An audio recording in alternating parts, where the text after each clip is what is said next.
ভারতের ঢল আর কয়েকদিনের টানা বর্ষণের কারণে তিস্তা নদীর নিম্ন অঞ্চলগুলোতে পানি প্রবেশ করেছে। এতে করে নীলফামারী, রংপুর, লালমনিরহাটের যে নিম্ন অঞ্চলগুলো রয়েছে সেই নিম্ন অঞ্চল তলিয়ে গেছে। এতে করে যোগাযোগ বিচ্ছিন্ন হয়ে গেছে সেই স্থানের মানুষগুলোর।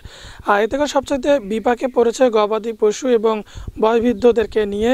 আর সবচাইতে ক্ষতির মুখে পড়েছে রোপা আমন নিয়ে। বর্তমানে তিস্তার চর সহ নিম্ন অঞ্চলগুলোতে রোপা আমন রয়েছে। সেই রোপা আমনগুলো পুরোপুরি পানিতে নিমজ্জিত হয়েছে এবং এই নিমজ্জিতের কারণে উজানের যে ঢল রয়েছে সেই ঢলের ঘোলা পানির কারণে সেই ধান ক্ষেতগুলো যদি 2 থেকে 3 দিন পানির নিচে ডুবে থাকে তাহলে সেই ধান ক্ষেতগুলো পচে যাবে।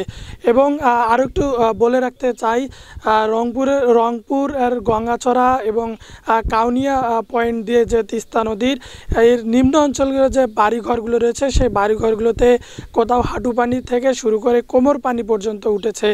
আমি এখন রয়েছি রংপুরের গঙ্গাচড়া উপজেলার লক্ষ্মীটারি ইউনিয়নের শঙ্করদহ একটি চরে। সেইখানে যে বাড়িগুলো রয়েছে সেই বাড়িগুলোতেও কিন্তু কোমর থেকে হাঁটু পানি উঠেছে। আমার পিছনেই দেখতেই পাচ্ছেন যে বাড়িতে কিন্তু কোমর পর্যন্ত পানি উঠেছে।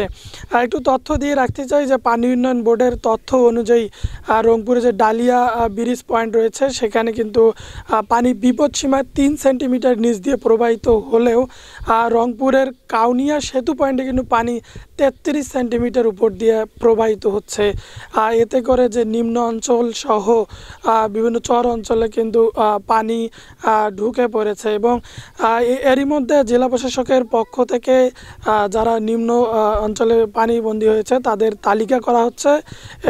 তাদের তালিকা করা হলেই তাদের বিভিন্ন সহযোগিতা প্রদান করা হবে এবং পানিবন্দী যারা রয়েছেন তারা বলছেন যে এখন পর্যন্ত প্রশাসনের পক্ষ থেকে কোনো খোঁজ খবর তাদের রাখা হয়নি এবং তারাও কিন্তু বিপাকে রয়েছে। এদিকে বিভিন্ন যে বাঁধগুলো রয়েছে সেই বাঁধগুলো কিন্তু ঝুঁকিতে রয়েছে এবং কিছু বাঁধে ফাটল ধরার কারণে নিম্ন অঞ্চলগুলোতে পানি প্রবেশ করে আমনের ক্ষতি হয়েছে এবং আরও যে বাঁধগুলো রয়েছে সেই বাঁধগুলোতে কিন্তু গত সারা রাত জেগে তারা কিন্তু এই বাঁধগুলো মেরামত করেছে। তারপরেও অনেকগুলো বাঁধ ঝুঁকিপূর্ণ রয়েছে। তারা যেটি বলছে যে দ্রুত সময়ের মধ্যে যদি এই বাঁধগুলো রক্ষণাবেক্ষণ করা না হয় তাহলে কিন্তু এই নিম্ন অঞ্চলগুলোতে আরও পানি প্রবেশ করবে। এদিকে ভাঙন আতঙ্কে রয়েছে এবং তিস্তা যে দ্বিতীয় সেতু রয়েছে গঙ্গাচড়া মহিপুর শেখ হাসিনা সেতু রয়েছে সেই সেতু কিন্তু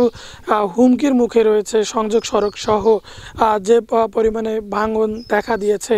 তবে পানি উন্নয়ন বোর্ড থেকে যে বিষয়টি বলছে যে পানি ধীরে ধীরে নেমে যাচ্ছে, 24 ঘন্টার মধ্যে কিন্তু পানিটা কিছু উন্নতি হবে বলে জানিয়েছেন আমাদেরকে।